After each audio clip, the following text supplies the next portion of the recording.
What is your name? Marie Stewman. And what do you do for a living? I work for South Central Foundation. It's an Alaska Native healthcare organization that co-manages the Alaska Native Medical Center, and I'm the Director of Planning and Grants. Okay. And what is your cultural background? I am Sukpiak, and a lot of people know that better as the Western version, which is Alutiiq. And where do the Sukpiak originate from? They are partially from the upper area of the Aleutian chain. My family is from the Kodiak area. And did you grow up practicing any of the traditions from the Sukpiak? I did. I grew up in Soldovia, Alaska, which is across the bay from Homer, Alaska. And it's a very small village of about 300 to 400 people, and you pretty much live off the land, and that's how our people learn to live. We live off of the land. We're ocean people. We hunt and subsistence hunt and fish, and that's how we live. A lot of our culture, we do a lot of potlatches together. A lot of what we hunt and fish, we use everything that we hunt and fish, so we use the fur and the skins to do things like make our regalia. We make moccasins and things like that, and gloves, hats, all sorts of things like that. And we can use those things to also make things that we can trade. And that's something that we've all done in our culture. Do any of your children practice any of the traditions growing up? Yes, we did. I've taught all of my kids to hunt and fish, and they still do that to this day. Go out and hunt with us annually and fish regularly every summer, bring that home. They also hunt and fish for their elders and bring to their elders. That's another tradition that we do with our family. In addition to that, we have native dancing, which we do during our potlatches, and all of our children have learned to do that as well. And do you know any of the Sukpiak language? Unfortunately, no. A lot of some of the traditions that were passed down and the cultures that were passed down, some of the trauma that happened, some of the language was lost during that time, and that was unfortunate. And we are just now bringing that back into our family. We have one family member, my uncle, who is the oldest in the family. He is now just starting to teach some of my nephews and nieces how to speak the language, and bringing that back by giving permission to share story and share language that has been lost in our family. We are learning more about our culture, more about our history of our traditions, and bringing back that language to our family. And growing up, because of that, you didn't have many stories that got passed down? We didn't. We missed out on a lot of that. We hear stories here and there, but they weren't the stories that you would normally hear in some of the other cultures and traditions, because they just didn't share that way. All right. Do you have any family heirlooms at all? We do.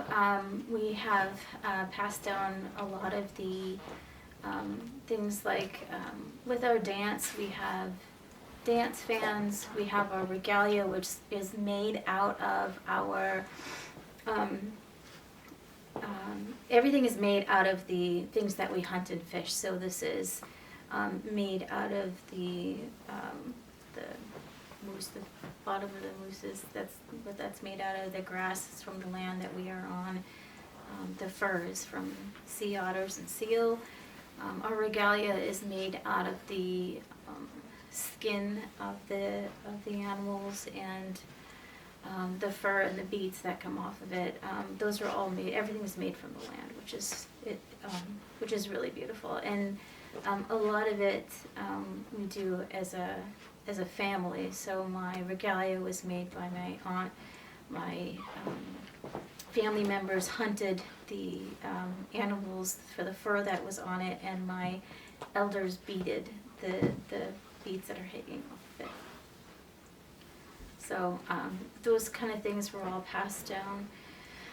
My children have all made drums, and the drums have been gifted across different cultures, and the drums we've passed down from generation to generation. This one has probably been around for a couple of years, but we've had several of them that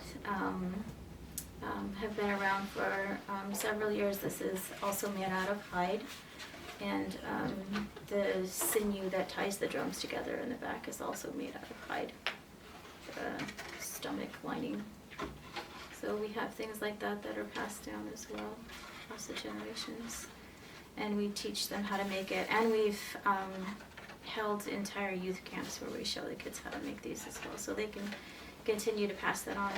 There are also things that you can use for trade and sale as well. What is your favorite traditional food? My favorite traditional food is fish. So, and my favorite fish is silver sand. I think they taste better than other fish. I think they're less fishy. And I also enjoy actually fishing for them. They fight more than the other fish. It's a fun time of year to go fishing, and they're my favorite. Do they prepare that in a special way from you guys'? They don't necessarily prepare it any special way, but we like to share recipes, and it isn't like some of the other traditional recipes that some of the other cultures do, like a fermented fish or something like that. In our culture, it's just prepared like you would normally prepare fish. It's more about, in our culture, it's more about how we share it, and that it's for subsistence purposes, and that we use every part of it. We literally eat every part of it. You can even use the backbone of the fish for beading. So, what is your favorite tradition?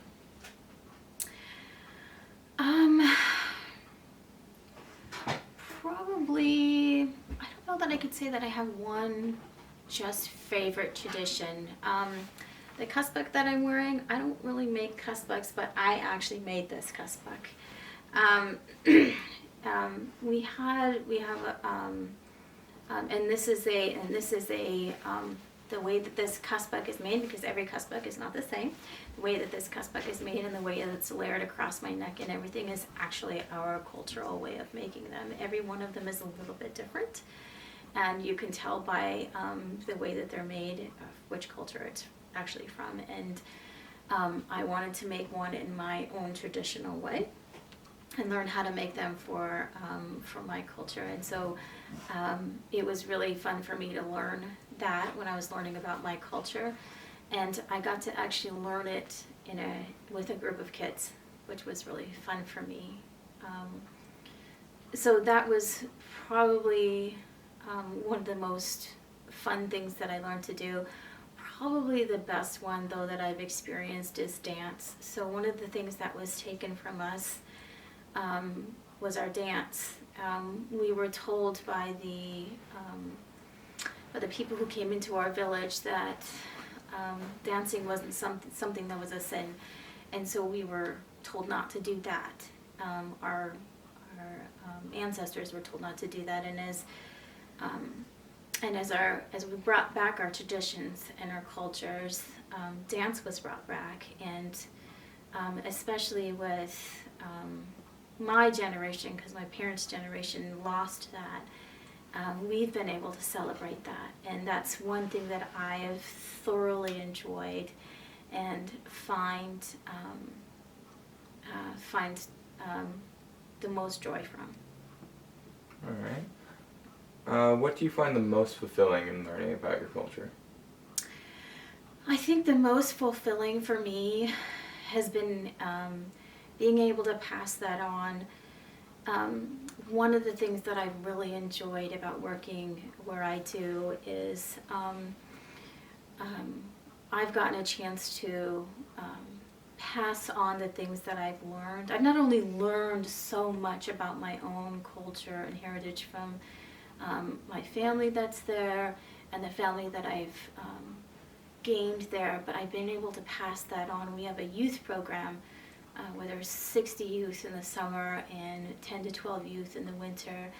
And these are youth who don't necessarily have everything that they need, and they get an opportunity to learn about their culture when they're there from all of these people who have so much knowledge and experience to share, and from all different cultures. So they don't just learn about theirs, they learn about everyone else's, and they learn how to interact with each other, and they learn how to fish, and they learn how to pull nets, and they learn how to cut a fish, they learn how to cook a fish, they learn how to make cussbucks, they learn how to make drums. Some of them get to learn all kinds of different things. And that has been the most fulfilling for me. The one thing that I would leave you with is to remember that everybody's culture is different, everybody's heritage is different, and that we're not all the same. We're not all Eskimo. We're not all, Aleut, which is what our culture was lumped into, and everybody wants to be known for who they are and where they came from, and we are land people, or we are sea people, and we want to be known for who we are.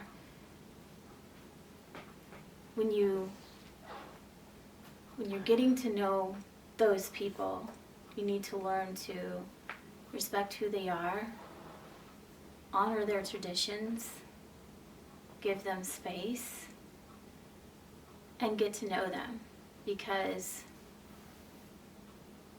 when you do, you'll just have a more deeper and meaningful relationship with the people of Alaska, because you'll find that embedded within those people, even if that's not where they were born, if they're not born from that culture, that there's so many people that live around us that we call family because they've lived with us all their lives, that they are who we are.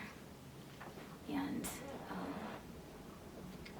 we just want to be a part of that. Everybody wants to be part of that. And it's time to allow people to honor those traditions and end that historical trauma. Very well said.